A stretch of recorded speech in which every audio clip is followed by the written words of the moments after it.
Wassalamu ala sayyidina wa habibina qurrati a'yunina sayyidina wa maulana Muhammad ibn Abdillah wa ala alihi wa ashabihi wa man tabi'ahu ila yaumil qiyamah, amma ba'd. Julasatul afadil wal kurama, para masyayikh, para sesepuh, para orang tua kita, para guru kita yang menyempatkan hadir pada malam hari ini yang sama-sama kita muliakan. Bapak beserta Ibu keluarga besar Sohibil Bait yang saya hormati, Bapak Kepala Desa beserta aparat pemerintahan desa yang berkenan hadir pada malam hari ini yang saya hormati, para tokoh agama, tokoh masyarakat, para ustadz, ada Ustaz Firman, Ustaz Nurdin, dan para asatidz yang lain yang mohon maaf tidak saya sebutkan satu persatu dengan tidak mengurangi rasa takdim saya. Hadirin, ada hadirat juga ya, baru kelihatan. Hadirin wal hadirat rahimakumullah. Awalan mari bersama kita haturkan syukur kita kehadirat Allah Subhanahu wa taala biqouli tahmid. Alhamdulillahirabbil alamin. Malam ini atas kuasa, izin dan takdir Allah kita dapat hadir memenuhi undangan Sohibil Bait, sekaligus kalau tidak salah tadi memang ini giliran ya yang acaranya komplit, dimulai dari giliran Yasin malam Jumat Pak teman ya, ditambah sekaligus memperingati 100 hari wafat ayahanda dari Sohibil Musibah atau Sohibil Bait. Kemudian disambung juga dengan diniatkan bersama untuk haflah Maulidin Nabi Muhammad Sallallahu Alaihi Wasallam. Saya rasa ini satu rangkaian acara yang luar biasa, luar biasa. Masya Allah. Giliran Yasin malam Jumat ini salah satu cara untuk menghambat kiamat. Pak Lurah, mohon maaf, mau izin gitu Pak ini. Saya hanya ikut tuan rumah. Sebenarnya saya agak kurang enak, tapi ya sudahlah, malu saja. Karena al-ghaibu kal mayyit, tamu itu laksana mayit. Suruh jalan-jalan, suruh duduk-duduk, suruh pulang-pulang. Nanti kalau belum disuruh pulang, saya nggak pulang juga. Kenapa saya katakan menghambat kiamat? Sebab selagi masih ada kalimat tauhid yang selalu dikumandangkan, maka kiamat akan ditunda oleh Allah Subhanahu wa taala. Kalau kita kepingin kiamatnya diundur, istiqomah ya untuk terus giliran Yasin. Di samping daripada itu, Nabi juga mengatakan bahwa wazayyanallahu al-ayyam bi yaumil jum'ah. Allah itu menghiasi dari semua malam, 7 malam putaran 1 minggu, yakni atau hari, dengan adanya hari Jumat. Wazayyanallahu ayyam bi yaumil jum'ah. Allah menghiasi hari dari putaran 7 hari, yakni dengan hari Jumat. Oleh karenanya Nabi juga menegaskan bahwa sayyidul ayyam yaumul Jumat. Kullu amalin yu'malu bih, setiap amalan yang dilakukan pada malam atau hari Jumat ini akan dilipat gandakan, dilipat gandakan oleh Allah Subhanahu wa taala. Mudah-mudahan amalan yasinan giliran malam Jumat ini benar-benar kita akan memperoleh satu jaza yang diperbanyak, artinya yang dilebihkan dari amalan kita. Amal kita satu, upahnya lebih dari satu. Amin Allahumma. Ada yang kita lakukan pada malam Jumat, tapi memang agak berat malam karena siang kita capek, malam-malam harus jalan. Tapi jangan khawatir, kata baginda Nabi bahwa al-ujrah bi'adadi ta'ah, pahala itu akan dihitung sejauh mana tingkat kesulitan. Semakin sulit amalan itu akan semakin tinggi nilai pahala. Maka sholat 5 waktu pun yang dihitung nilai tertinggi itu adalah atamah wa subhi. Atamah itu maknanya isya subuh. Karena 2 waktu sholat ini yang paling berat. Dan kemudian subuh enak apa? Apa dia?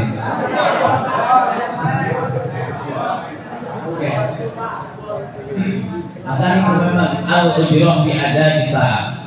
Lo mudah-mudahan kesulitan-kesulitan atau tingkat kepayahan yang penjenengan amalkan di setiap malam Jumat ini benar-benar akan mendapatkan pahala yang lebih banyak dari Allah Subhanahu wa taala. Bapak Ibu hadirin jamaah rahimakumullah. Kemudian terkait dengan Jumat. Ini saya mau cerita indahnya Jumat dulu. Saking hebatnya Jumat, kata Nabi, man mata fi yaumil jum'ati aw lailatiha fa huwa indallahi syahidun. Barang siapa yang mati hari Jumat atau malam Jumat, maka bagi Allah itu dinilai syahid. Ada yang kepingin?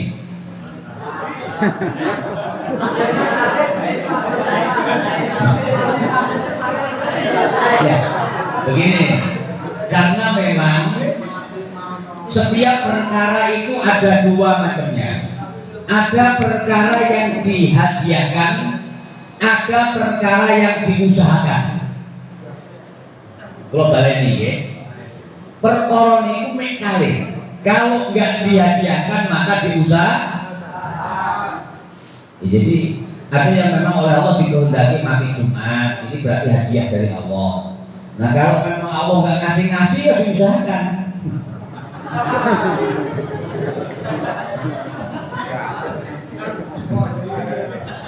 Gimana matinya hari Jumat? Tapi ingat, nggak selalu yang mati Jumat itu sahih. Rupanya mati-mati di waktu istimewa itu banyak.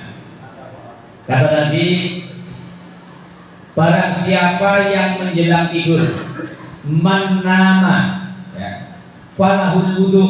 Barang siapa yang tidur dan baginya memiliki wudu. Barang siapa yang tidur, manama, falahul wudu, dan dia memiliki wudu. Pas mau tidur, sebelumnya berwudu dulu. Kemudian summa adrakahul maut, dan ketika tidur mati itu menemukan dirinya, artinya mati itu menjemput dirinya. Maka yang seperti ini juga kata Nabi, fahuwa indallahi syahidun, dia akan diterima oleh Allah sebagai hamba yang mati syahid. Maka dulu banyak para wali itu yang punya amalan istiqomah, ya biasa sholatnya 5 waktu ya kayak jenengan. Tapi ternyata setelah wafat dia dikenal seorang wali. Begitu diselidiki punya amalan apa sih? Rupanya beliau dawamul wudu, nggak pernah putus wudu. Nah nanti pulang dari sini kalau ini masih ingat dan bisa diamalkan luar biasa. Mau tidur wudu, nah, kan? Mau ke pasar wudu, yang punya kantor mau ke kantor wudu. Mau naik motor, ya siapa tahu pas naik motor waktunya mandi kan? Wudu dulu. Mau narik, wudu. Mau mandi, ya mau tidur, kan tidur ini waktu yang sulit kita prediksi. Pertanyaannya, masihkah kita bisa bangun atau bablas ketiduran nggak bangun? Nah, saya tahu sebelumnya juga wudu akan diterima sebagai hamba yang mati syahid. Nah, mudah-mudahan lah ya. Pokoknya ini yang hadir ini kayaknya calon-calon mati syahid semua ini.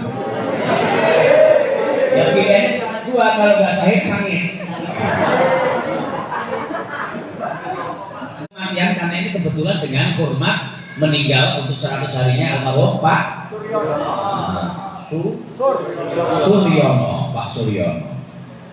Masya Allah, manusia ini al-insan minal adam ilal wujud sumber adam. Manusia itu dari nggak ada kemudian ada dan nanti nggak ada lagi. Kalau kata lagu langgam Jawa tua dulu itu ada lagunya itu. Katanya saat aku biyen ora ono. Ini biasanya pakai menyanyikan begini.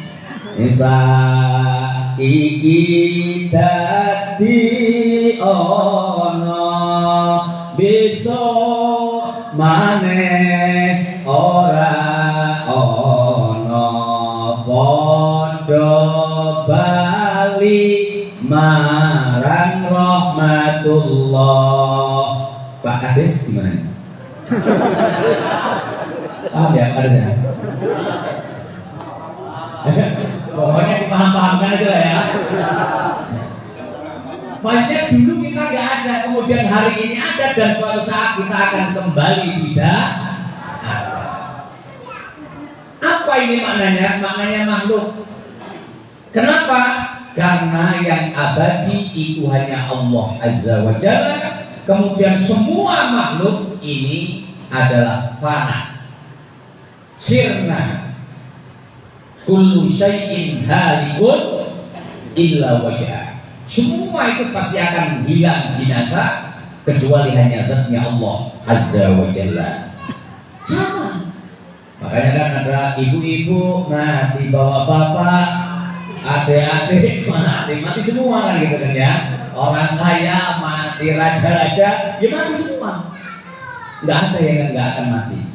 Ini sudah menjadi ketentuan ketetapan Allah Subhanahu wa Ta'ala. Nah, yang terpenting hari ini sebenarnya apa dan bagaimana ya hidup ini, kemudian seperti apa setelah nanti mati. Ini yang perlu kita pikirkan.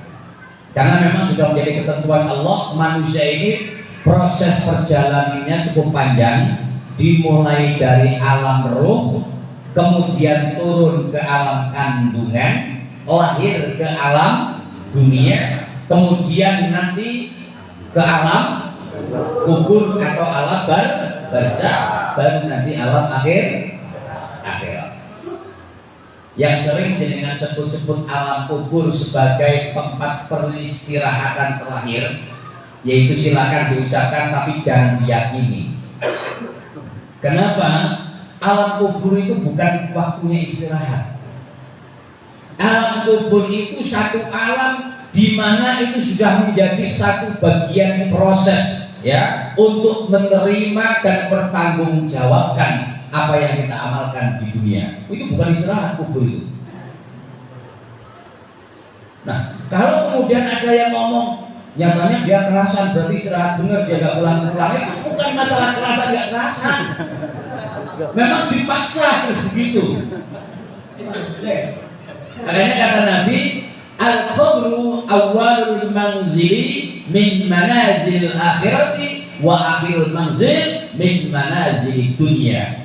Kubur itu adalah awal tempat dari tempat akhirat dan sebagai akhir tempat dari tempat dunia. Maka kubur nggak bisa disebut dunia, juga nggak bisa disebut akhirat. Itu apa ya? Di pertengahan, transit, ya, tempat transit menunggu hari untuk masuk ke akhirat.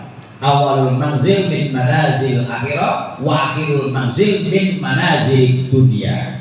Itu yang namanya alam kubur. Bapak Ibu jamaah sekalian, kita sering membayangkan ya, begitu mati itu kayaknya semua urusan beres. Begitu mati kayaknya semua urusan beres. Nah, ini juga sering saya ceritakan. Memang ada orang yang nanti pas mau mati itu semuanya nggak karuan, Pak Firman. Ya, ini juga informasi dari Rasulullah. Karena kata Nabi itu al-mautu al-arba', mati itu dibagi menjadi 4 golongan. Orang meninggal itu terbagi menjadi 4 apa? Golongan, 4 kelompok. Tinggal kita nanti milih golongan yang mana. 4 kelompok ini apa saja? Al-ula mautul ulama, wa mautul umara, wa mautul aghniya, wa mautul fuqara. Pertama itu kematian para ulama, kedua kematian para pejabat, yang ketiga kematian orang-orang kaya, yang keempat kematian orang-orang miskin. Nah, kita memilih yang mana kira-kira? Milih mati dalam keadaan pejabat, milih mati dalam keadaan ulama, apa daftar miskin dulu baru mati? Apa kita kaya dulu terus mati? Milih yang mana kira-kira? Ayo jawab, bayangin kita penak sing di mati ini. Mati pas kaya, bener nggih? Coba kita tafsir lagi pernyataan Rasulullah SAW. Pertama, mautul ulama zulmatun fiddin. Kematian para ulama itu akan menjadi penyebab kegelapan agama. Termasuk meninggalnya seorang tokoh kayak Pak Suryono yang katanya dari dulu beliau termasuk yang ngurus masjid, ngurus masjid, yang bimbing masyarakat.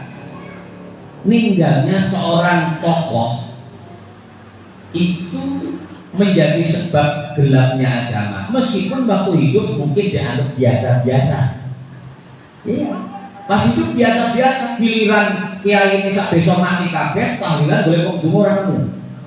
Akhirnya bapak-bapak berhubung imamnya rono, ya wis iki berkat dibagi balik diri-diri. Nah. Lagi kan? Ya penting kiai. Ratungkul kiai ini, mantul letak ya kiai. Apa-apa kan iki tumbuh kiai-kiai baru, tumbuh para tokoh-tokoh baru, termasuk putra-putranya bisa melanjutkan perjuangan ayahandanya. Ya. Apakah perjuangan harus sama persis dengan tokoh kita yang terdahulu? Enggak tentu. Melanjutkan ayahanda ini enggak harus dengan ilmunya. Jika ilmunya cukup, monggo. Kalau ilmunya kurang, dengan cara yang lain. Kenapa? Mangkana lahul malun falyujahid malihi. Jika Anda punya harta, berjuang dengan harta. Wa mangkana lahu ilmu falyujahid bi'ilmi. Jika orang yang punya ilmu, maka silahkan berjuang dengan ilmu. Wa mangkana lahu quwwatin, bagian Pak Ades. Orang yang punya kekuatan, punya kekuasaan, silahkan berjuang lewat kekuasaannya. Jelas kan? Artinya semuanya ini punya kesempatan untuk berjuang. Lalu yang kedua, wa mautul umara fitnah. Kematian para pejabat menjadi fitnah. Pejabat mati itu fitnahnya luar biasa. Pertama mungkin kaitannya jelas luas itu. Pembukuan, ya, administrasi belum selesai, orangnya meninggal, itu kan kacau balau. Yang kedua muncul fitnah untuk rebutan orang. Mau kadang belum mati aja sudah untuk rebutan. Gantian Pak. Bapak kan udah lama kok gantian saya sih kayak gitu ya. Ini memang benar ini. Wa mautul umara fitnah. Kematian para pejabat itu menjadi sebuah fitnah. Nah kalau bisa mati mah jangan menjabat. Nah, habis jabat baru mati. Iya siapa aja, mau kepala desa, mau camat, mau bupati, kalau bisa mati habis jabatannya dulu baru repot. Kalau pas belum habis jabatan malah tinggal, itu bahaya. Yang ketiga, yang kata jenengan kayaknya enak jadi orang kaya gitu kan ya.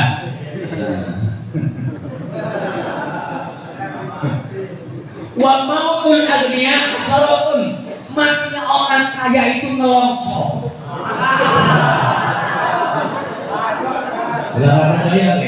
Orang kaya kalau mati itu sedih. Coba bayangkan, ya kan? Mobil baru dibeli belum sempat naik, mati. Rumah baru selesai dibangun, baru seminggu diresmikan, mati. Istri baru ganti. Jadi pas dengan layak itu di meja itu mikir, kang piye nasibku. Wah ini kowe kok pas nyawang bojone sedih. Malah Dek.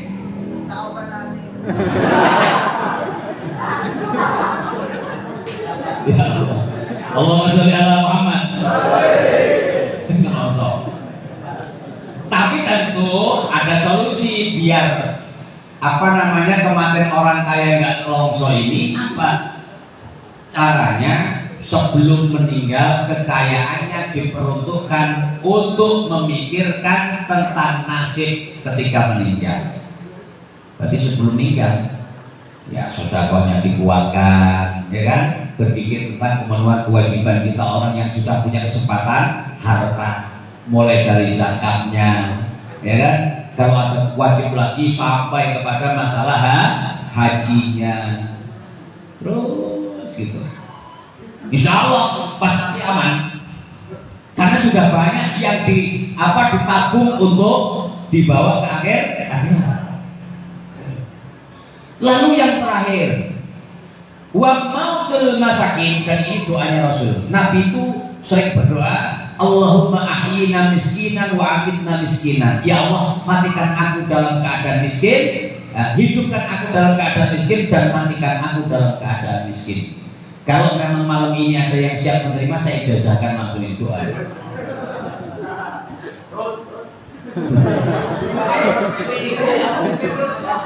Nah, ini doanya Nabi loh.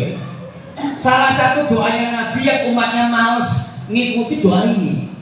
Kalau ngomong cinta Nabi, cinta ikuti cara Nabi, iya semua Nabi, betul. Coba orang yang semangat dikit-dikit sunat, tamarin doa itu, mau nggak itu? Nabi kan doanya Allahumma ahyina miskinan, hidupkan aku dalam keadaan miskin, matikan aku dalam keadaan. Wah, kok begini? Tapi ternyata indahnya luar biasa. Kematian orang yang miskin, kata Nabi, wa mautul masakin, matinya orang-orang yang miskin, kata Nabi itu bahagia, senang. Datang Israel, Assalamualaikum, waalaikumsalam. Siapa jenengan? Israel. Enten apa? Mau jabut nyawa jenengan? Sudah cepat. Kata yang miskin, kok sampai kok keburu pengen mati? Sudah gak kuat saya hidup di dunia ini. Tiap hari kekurangan, udah jenengan cepat-cepat aja. Maka bahagia itu. Tentu ini guyon. Yang paling membahagiakan adalah ketika di yaumul hisab, saat dihisab itu aman. Alhamdulillah. Ada satu riwayat, dulu ada orang miskin itu hanya punya cangkul. Duit apa? Cangkul. Nah, jorong pikir kami lagi pacul gitu ya, kira-kira ya, punya cangkul. Coba hidup ini tiap hari kan blenger, duit ini pacul, prok motor pakai duit lah, duit bangun, rong bangun. Tapi kalau gitu manggul, ya Allah. Iki senjatane pacul, nggih, tawari boyong. Boyong kali tangan melotok. Lho yo iki akhire donga ya Allah. Limpahkan rezeki kepadaku yang banyak ya Rob. Malamnya ngimpi mati. Pas ngimpi mati itu, dalam mimpinya dia sampai ke yaumul hisab, hari perhitungan amal. Ditakoni, "Hei Pak, balem, sampai punya apa?" Cangkul. Itu cangkul warnanya apa? Hitam. Dapat dari mana? Dari beli ke siapa? Pak Anu, harganya berapa? Modal belinya dulu dari mana? Kerja kepada siapa? Orang yang mengerjakan yang bayar ikhlas apa enggak? Kamu kerjanya dolim apa enggak? Ya dolim itu kan biasanya korek itu ngomong borongan 1 meter, ternyata korek di sini lompat 2 meter, ditimbun gitu kan? Nah iya kan? Iya enggak?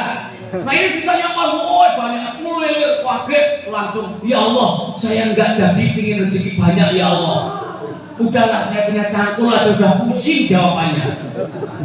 Apalagi punya harta yang banyak. Ini mau ditanya semua. Coba, makanya jenengan-jenengan yang punya banyak itu, mumpung belum ditanya-tanya, dikasihkan ke orang-orang. Nah, kalau tetangganya yang pada mau, dibawa ke Batu Raja. Cocok itu, ya. Kalau nggak ketemu saya, ada wakil saya di belakang ini. Siapa yang terima? Ini rupanya kebahagiaan orang yang meninggal dalam keadaan miskin. Artinya sebenarnya empat-empatnya punya kesempatan bahagia, empat-empatnya punya ancaman celaka. Sepanjang bisa memanfaatkan apa yang diterima semasa hidupnya, dengan dia ulama mengamalkan ilmunya, dengan dia pejabat merawat jabatannya, bertanggung jawab ngopeni umat, dengan dia kaya mentasawufkan sebagai hartanya di jalan Allah, dengan dia miskin sabar ikhlas menerima kemiskinan, semuanya tetap dalam keadaan mulia. Amin Allahumma amin. Wonten Pak Suryono pun kadung liya, ya kan? Nah ini masalahnya, saya juga mau berbagi khusus untuk keluarga. apa saja yang perlu dilaksanakan oleh keluarga, termasuk kita saat ditinggal oleh anggota keluarga meninggal. Tentu yang pertama, 4 perkara wajib itu sudah menjadi maklum kita bersama. Dimulai dari memandikan, kemudian mengkafankan, menyolatkan, dan menguburkan. Ini tanggung jawab siapa? Tanggung jawab orang Islam, bukan harus keluarga kalau ini. Lalu siapa saja yang melihat kematian seorang? Berapa orang? 1 orang cukup. Karena ini hukumnya fardu kifayah. Tapi tentu kalau 1 orang kan tentu ya. Masa mau gali kubur sendiri, mau memandikan sendiri, Masya Allah. Mungkin ada hal-hal yang penting yang saya ingin berbagi kepada saudara-saudara. Di antaranya pada saat memandikan jenazah. Jenazah itu mati, kelihatannya yang tampak oleh mata kita itu mati. Tetapi hakikinya mati itu bukan itu. Karena mati itu adalah al-mautu wa naz'ur ruh minal badan. Mati itu hanya proses lepasnya nyawa dari jasad. Mati. Habis itu hidup lagi. Makanya mohon maaf, orang yang tergeletak kemudian orang takziah itu ngerti dia. Cuma masalahnya kita bisa mendapatkan dia sebatas kemampuan penglihatan yang Allah berikan kepada kita. Kita tahunya itu mayat yang sudah gak bisa bergerak. Makanya ada pengumuman telah meninggal dunia siapa dengan tenang. Ya pasti ini Pak betul-betul tenang, dia gak gerak-gerak. Proses matinya keroncal-keroncal gak tahu kita. Ya kan? Masya Allah itu. Makanya saya baca ada satu kitab kecil sekali, namanya Baqaul Akhbar, tentang bagaimana merawat jenazah. Itu luar biasa. Artinya merawat jenazah mulai mandikan itu harus dengan cara yang sopan. Di situ ada urutan dan cara-cara yang saya rasa ini jarang disampaikan. Di antaranya mandikanlah dari atas ke bawah, dari kepala ke kaki, berurutan, gitu. Kemudian dirikin dengan alon-alon, dengan pelan-pelan. Kenapa? Karena mayit menanggung derita sakitnya tempat keluarnya ruh. Perih, sakit. Kalau jenengan ngosoi juga sama. Digosok dari atas ke bawah dengan pelan-pelan. Jangan gosok-gosok kayak gosok-gosok baju. Kalau pakai sifat gosok-gosok jangan. Pelan-pelan. Ini biasanya ibu sering bu ya. Pelan, kalem. Kasihan ini mayit. Kemudian setelah itu baru dibungkus atau dikafankan. Terkait dengan kapan ini tentu kita sama-sama ya, banyak para ustadz ya, kita sering sudah mengkaji tentang fikih. Soal warna itu sebenarnya basic. Mau apa saja. Kenapa? Karena ukurannya wa aqallul kafni saubun ya ummuh. Kapan itu sudah cukup asal perkara yang bisa menutup mayit. Apa saja yang penting suci. Ini boleh. Mau sajadah boleh. Mau pakai terpal boleh. Mau pakai apa saja, karung boleh. Ya. Kemudian soal warna, pilihan warna, putih itu lebih utama. Tetapi dibikin dijelaskan.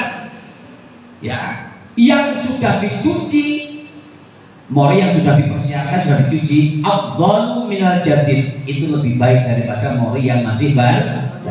Nah ini jalankan, rata-rata kita menggunakan mori yang masih baru. Nah kalau bisa dicuci jauh lebih bagus. Berarti siap-siap memang. Waduh, nomah kok jauh 3 Ini masalah ya. Ini soal masalah mori. Berapa lapis? Segera ada yang penting cukup. Kemudian memang ada aturan. Aturannya apa jika laki-laki itu dengan 3 lapis? Sudah 3 lapis plak gitu aja. Perempuan 2 lapis ya. Tapi ditambah dengan ada namanya ini tape, kemudian ada komis, baju kurung, ya kan? Nah itu tambahan-tambahan. Tapi di kampung-kampung kemudian budaya pokoknya semua main kayak begitu modelnya. Mau laki mau perempuan, apakah nggak boleh? Silahkan, tidak melanggar aturan hukum. Hanya kalau kita mau cari yang simple ya sudah begitu. Ya warna nggak masalah. Bahkan kalau kita lihat di Mekah itu, saya pernah bertanya ke kawan-kawan di Mekah, kalau dia orang besar dengan warna hitam. Mekah itu ada istilah menghormatkan ketika orang-orang besar itu dengan warna. Nah ternyata begitu Mbah Maimun diberitakan, coba dia buka YouTube-nya, Mbah Maimun, ternyata warnanya hitam ya, hitam warnanya. Oh iya ya, orang-orang besar itu di sana untuk memuliakan dengan warna, dibedakan lah kira-kira begitu. Bapak Ibu hadirin jamaah rahimakumullah, ini sampai kepada pemakaman sudah segera selesai. Nah setelahnya khusus ahli waris, ya ahli waris, ada hal-hal penting bahwa ahli waris ini punya tanggung jawab besar terhadap keluarga yang meninggal. Di antaranya ahli waris atau keluarga ini diupayakan bisa membayar hutang-hutang almarhum. Hutang ke siapa? Hutang kepada Allah dan hutang kepada sesama manusia. Maka diumumkan biasanya bagi bapak-bapak ibu yang mungkin ada hubungan hubungan sosial, tapi utang segala macam dengan ayah saya, kami atas nama keluarga siap bertanggung jawab. Nah ini penting disampaikan. Nah itu memang sudah. Tapi juga tak kalah pentingnya adalah kewajiban kepada Allah. Siapa tahu bapak kita punya hutang. Hutang apa? Dia ada hutang puasa, hutang sholat, hutang puasa, hutang sholat. Ya, mungkin bapak kita ada waktu sakit, ya. Keadaan yang sudah nggak berdaya meninggalkan sholat, maka dibayar sholat itu. Namanya sholat pokok untuk beliau. Kemudian punya utang puasa. Apa? Kata Nabi, barang siapa yang meninggal man mata falahu shaum, barang siapa yang mati dan dia punya kewajiban berpuasa, maka keluarganya wajib membayarkan puasa itu, menggantikan puasa terhadap almarhum. Lalu apalagi haji. Kalau ada orang meninggal dalam keadaan mampu, hartanya dihitung-hitung kok cukup untuk haji, maka keluarganya wajib membayarkan haji terhadap almarhum. Sudah mampu, kebetulan belum haji. Jadi ini yang penting sekali. Baru setelahnya kalau ada hal-hal yang memang sisa, baru dalam fikih disebut tirkah. Diatur dalam ilmu faraid, yakni pembagian tirkah atau pembagian tinggalan dari almarhum. Jelas ya? Jadi ada beberapa tahapan-tahapan yang diselesaikan. Lalu apalagi yang dilakukan oleh keluarga, terutama putra-putrinya? Begini, kata Nabi, idza mata ibnu adam in qata'a amalu. Setiap manusia ketika meninggal itu sudah selesai, nggak bisa apa-apa. Maknanya nggak bisa apa-apa. Maka in qata'a, gugur, putus. Nggak ada orang mati masih sholat, nggak ada orang mati masih sedekah, kan nggak ada. Ada semuanya illa min salasin, kecuali 3 hal. Salah satunya adalah waladin sholih yad'ulah, anak yang soleh yang bisa mendoakan orang tua. Ini salah satu yang saya bahas. Ciri-ciri anak soleh seperti apa? Anak yang bisa berbakti kepada orang tua. Nah orang tua sudah gak ada, masih banyak kesempatan. Salah satunya malam ini diadakan zikir fidah ini kan termasuk karyanya anak-anaknya. Ini luar biasa Pak Tok. Ini sebagai bukti bahwa putra-putrinya cinta kepada beliau dan tetap berbuat baik terhadap beliau almarhum. Nah, apa yang akan diperoleh oleh jenengan? Amal yang luar biasa pahalanya adalah amal birrul walidain. Bakti terhadap orang tua ini luar biasa. Bahkan diinformasikan lewat hadis qudsi, qul ya Muhammad, katakan, sampaikan wahai Muhammad, lil bari, kepada anak-anak yang bakti terhadap orang tuanya, kayak jenengan ini, ikmal nasikum, silakan lakukan apa maumu.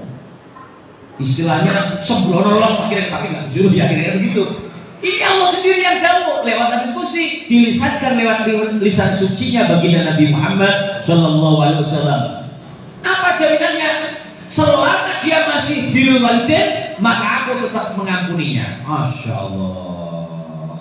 Maka luar biasa, ya, luar biasa. Apa yang bisa dilakukan amalan birrul walidain kepada orang tuanya? Satu, menyambung kebaikan yang dulu telah berbuat. Kalau bapaknya dulu merawat masjid, lanjutkan perjuangan itu. Ini cara birrul walidain. Sambung kerabat yang dulu pernah disambung oleh bapak. Kalau bapak pernah akrab dengan orang, sampai nggak boleh putus hubungan, sambung lagi. Ini dulu kawannya bapak, disilaturahimi dan seterusnya. Ini cara birrul walidain. Lalu apa lagi? Doakan beliau. Dengan cara apa? Banyak, termasuk tahlil yang disebut dengan zikir tidak, zikir tebusan. Apa hebatnya tahlil? Dulu ada satu riwayat, ya, ada satu kisah begini. Orang sudah selesai dihisab, ada orang yang dijatah masuk neraka. Tahan dulu, kata Allah. Sebentar. Kenapa ya Allah, ini kan jatahnya neraka? Enggak. Siapa tahu dia pernah baca tahlil. Loh, apa hebatnya tahlil? Tahlil ini luar biasa. Barang siapa yang tahlil sekali saja, khalisan mukhlisan, yang benar-benar khusyuk, yang benar-benar ikhlas semata karena Allah, maka dakhalal jannah, jaminan yang pasti masuk surga. Dakhalal jannah, pasti masuk surga. Syaratnya ikhlas. Lalu ini orang kemudian dikorek-korek, ternyata masih ada simpanan amal yang pernah bertahlil sekali. Begitu timbangannya, tadinya full, memang banyak mungkin bohongnya iya, nipunya iya mungkin, ya. Orang ini semacam-macam lah, misalnya kelas-kelas kita lah kira-kira begitu. Maka jangan akhiri ditumpangi tahlil satu langsung balik 100%, jangan kekala. Alhamdulillah. Ini tadi dibacakan berapa? 10.000, 100.000, oh 70, ya pakai kubro, ya, subro, pakai subro, nggak apa-apa. Bisa 70, bisa 100. Karena istilah bid'ah ini boleh juga disebut dengan atako. Ngatako ini membebaskan. Tidak ini menebus. Sama maknanya, ditebus dalam rangka supaya bebas.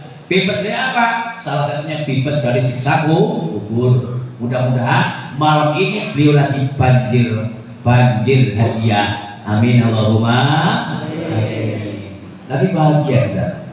Jadi pastikan ini, Masya Allah luar biasa. Oh, kiriman satu, kalau satu aja kalau diterima jengat ya. Nah ini 70.000, subhanallah. Nah, ada kalau yang Anda iri boleh daftar malam hari ini. Yo coba suruh terus tuh, ya aku barang yo boleh daftar. Ini nggak apa-apa. Kapan waktunya bareng-bareng. Allahumma sholli ala Muhammad. Apa hanya doa? Enggak, masih banyak yang bisa diperbuat, termasuk sedekah atas nama almarhum. Sedekah atas nama almarhum. Malam hari ini ada air minum yang dikeluarkan, jajan, kue segala macam, sekaligus sekalian diniatkan ini sedekah, niatnya untuk almarhum pahalanya. Ini diterima. Masya Allah, luar biasa ini. Ada yang protes, lah saya bagiannya apa? Harus semua sedekah dikit-dikit atas nama almarhum. Nah, ini orang nggak ngerti.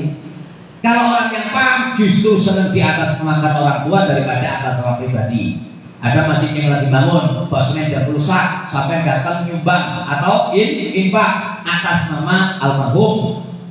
Lalu dapatnya sampean adalah birrul walidain. Birrul walidain itu lebih besar dari sedekah.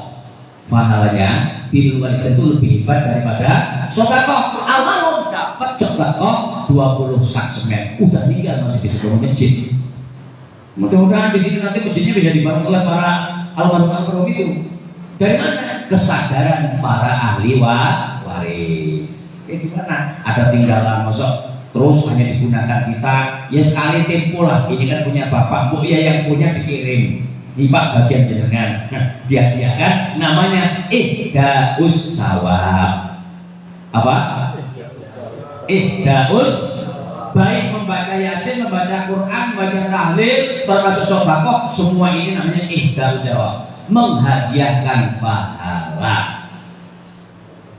Bagaimana kalau Yasin kok boleh, nggak apa-apa.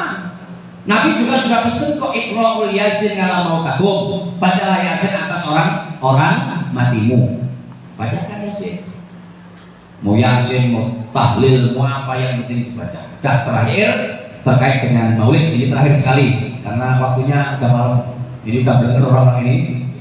Begini, kalau jangan hadir ke sini niatnya benar-benar pengen mengagungkan apa namanya kelahiran Nabi, kata Nabi man azama maulidi wajabat lahu syafaati. Barang siapa yang mau mengagungkan kelahiranku, maka wajib baginya untuk mendapatkan syafaatku. Amin Allahumma. Niatnya jangan kalah. Pokoknya bismillah mengagungkan kelahiran Nabi. Maka kita pulang dari sini, syafaat menjadi jaminan untuk kita semuanya. Alhamdulillah. Siapa Nabi? Orang kalau memang apa namanya, mohon maaf ya, hari ini kan di kelompok sebelah banyak yang ngomong maulid ini haram, betul nggak? Pengertian kan betul-betul itu. Lihat negara itu kata maulid haram. Bid'ah, iya bid'ah, masya Allah. Ustaz ini itu nggak ada. Kullu bid'atin dolalatun wa kullu dolalatin finnar. Supaya bid'ah itu sesat, cuma sesat neraka. Maka berangkat maulidan sama dengan berangkat ke neraka. Naudzubillah min. Masya Allah. Padahal jelas ya, barang siapa yang mengagungkan kelahiran Nabi ini akan mendapat syafaatnya Nabi. Kemudian apa hikmah dibalik kita peringati maulid Nabi? Salah satu hikmahnya kita bisa tetap mengenal atau lebih mengenal siapa Rasulullah Shallallahu Alaihi. Nah, siapa Nabi? Nabi itu orang yang cinta kasih terhadap umat, yang mulai hidup hingga wafat beliau hanya merindukan umat. Masalahnya hari ini ada istilah cinta bertepuk sebelah tangan. Nabi cinta, kita nggak cinta, nggak ketemu. Nah, maka kalau kita ingin ketemu, yuk berbalas cinta Nabi, yakni dengan mencintai Rasulullah Shallallahu Alaihi Wasallam. Kalau kita ngotot mawon lagi karena waktu pun malam, lain waktu maling mawon. Karena ngaji kesuwen niku mungkin malam boten khusyuk. Atau mawon nggih nyepaboten, mohon maaf. Mudah-mudahan pertemuan ini menjadi pertemuan yang benar-benar mendapat ridho Allah Subhanahu wa taala. Yang melangkung nyumpahaken wallahul muwaffiq ila aqwamit thoriq. Wassalamualaikum warahmatullahi wabarakatuh.